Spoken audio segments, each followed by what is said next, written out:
can call it nostalgia, you can call it whatever the hell you want. But to me, I'll always call it a simpler time. Before everyone had Premiere, before it all just exploded and big people came out, small creators got drowned out. It was a time before today, obviously. Duh. What are we talking about? You might be wondering. Well, we're comparing, but mainly highlighting the past LEGO stop motions.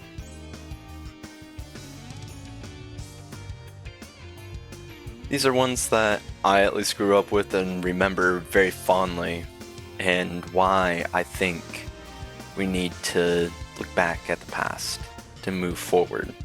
Now, people will call it the original brain rot, but there's always a level of storytelling, a level of fun.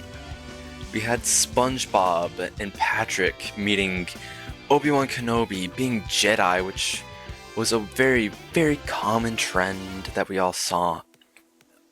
We got to see the expansion of universes, and even the beginning of what became our original LEGO Batman movies with Forest Fire, the people that made the Duck Song that was stuck in everyone's heads for years on end. Yeah, remember when Superman, Spider-Man, and Batman all lived together for a bit? All of these had a simple charm.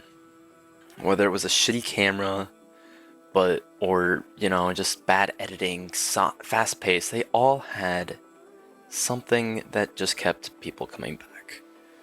And then we got the introduction of lip syncing, and that really exploded it when people started lip syncing the simple ones. What happened? Well, people improved the craft.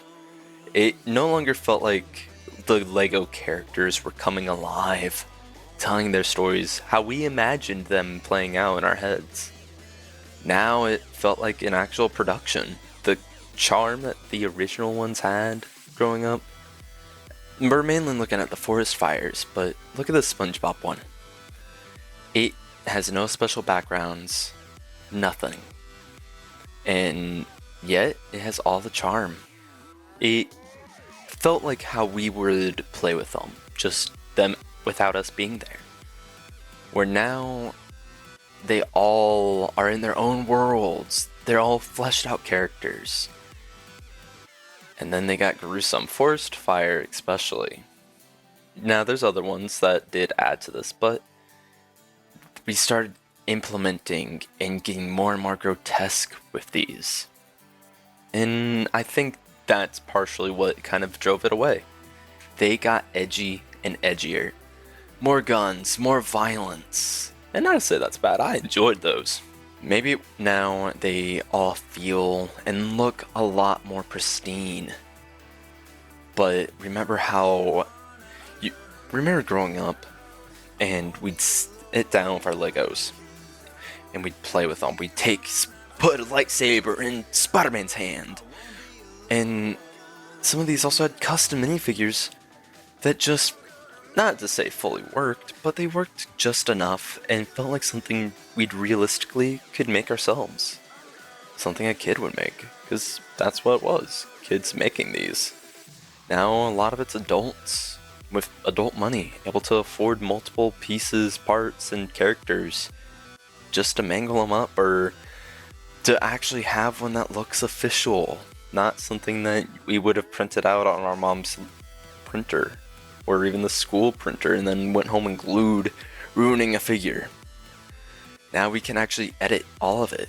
Now we aren't afraid to ruin the figures forever, because now they're not our figures. They're a character.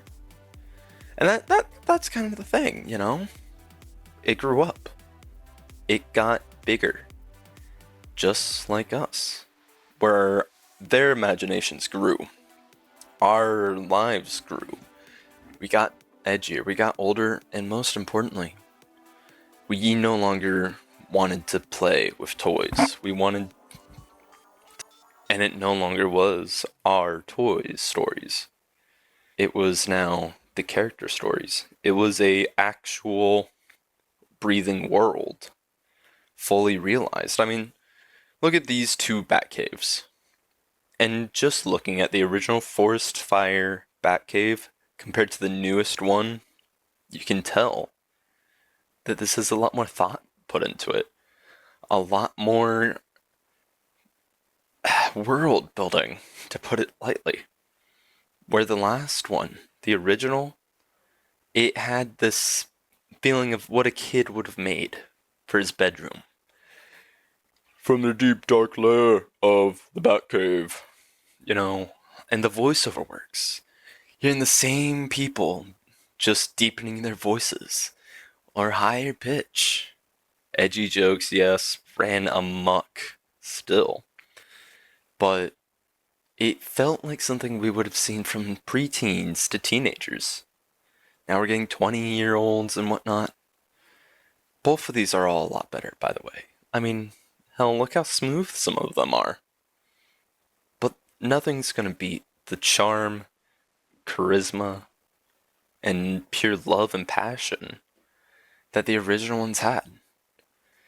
Especially because, like I have said, it felt like us playing with our toys and what we imagined back then. Where now, it's not so much the toys being played with, it's the world that they live in.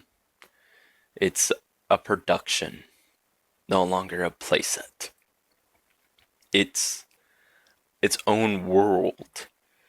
But something I've noticed as of late, there's less and less every day. And I think I know why. They got too big. They, like us, got bigger and bigger without realizing it, and they got caught up in it, like how we would. They had to take a break. They wanted to do more and more things. And they lost what made it special. They lost the fun. It got expensive. Reality hit, and it hit the imagination. So I guess in a way, it just grew up with us, but also grew apart. I don't know. What do you think? But if you grew up with any of these Legos, or if you grew up with any Lego stop motions, comment below what ones you grew up with and why you love them. Or if you got a new modern favorite. I will always be impartial to the Forest Fire ones from back in the day.